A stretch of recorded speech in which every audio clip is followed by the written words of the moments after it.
Hello, darlings. You've all heard of Marilyn Monroe.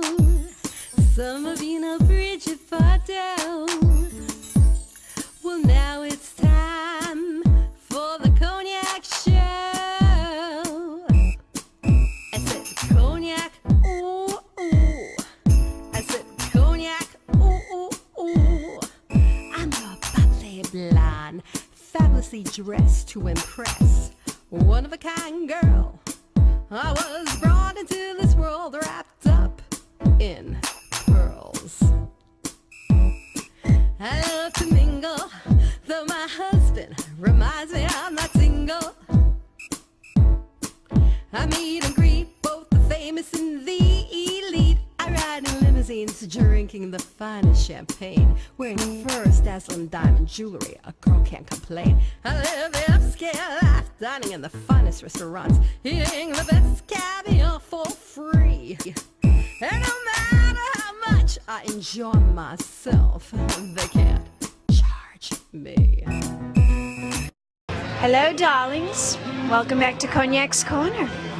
I'm Cognac Wellerlane, and I'm here at this fabulous rock club, B.B. King's, in New York on 42nd Street. And I'm sure you all know it so well. And I'm here with this very, very famous gentleman, Mr. Rock and Roll himself, Mr. Gary Gerber.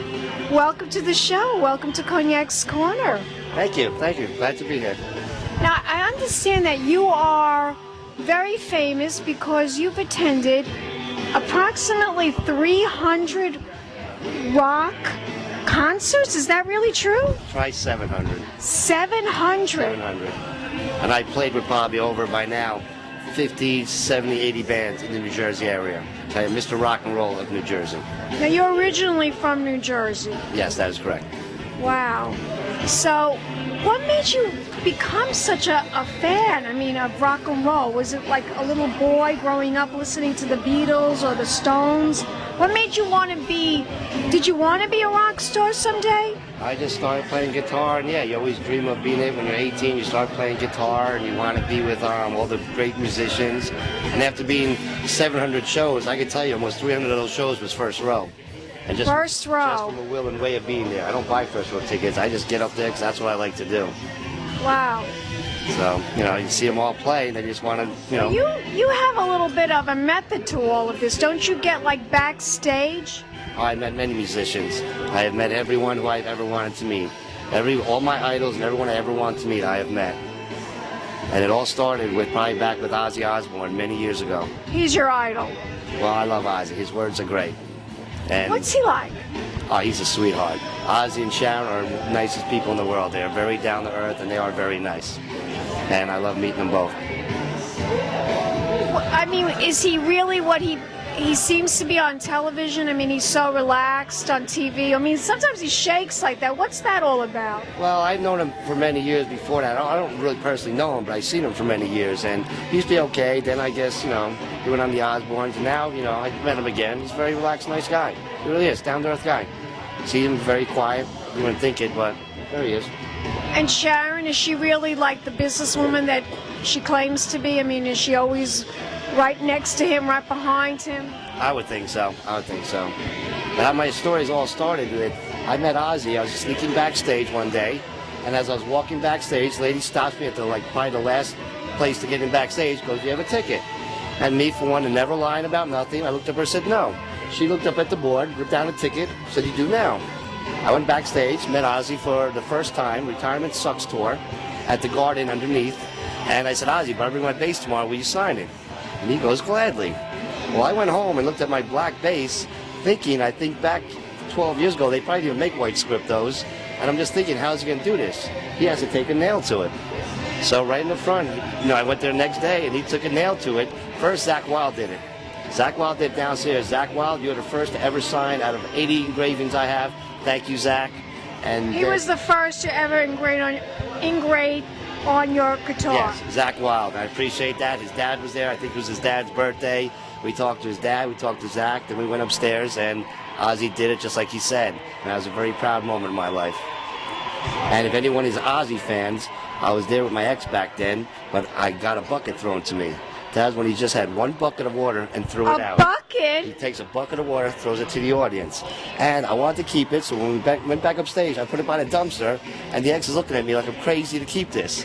But what Ozzy does now, brings 18-wheelers and just sprays the whole audience, douses them with water. And they love it. And it all started with the one bucket. That's amazing. Many years ago. That's amazing.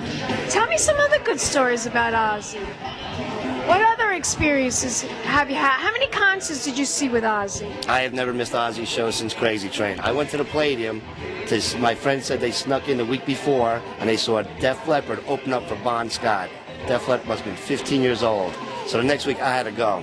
And I heard the song Crazy Train. It was the Blizzard of Oz tour, 2 shows at the Palladium, and ever since then, Rudy Starnes became my favorite bass player, Tommy Aldridge my favorite drummer, and Randy Rhoads my favorite guitars. Just like that. As soon as I saw 3 or 4 songs, I was hooked.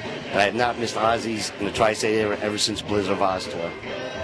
What was the best Ozzy concert you ever saw? I'd say probably that with Randy Rhoads, the idol. The Palladium. Randy Rhoads.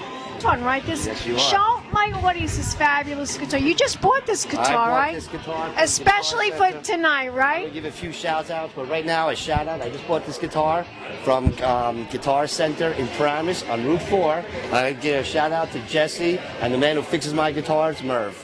So Merv and Give him Jesse, a Guitar plug. Center. Give him a plug.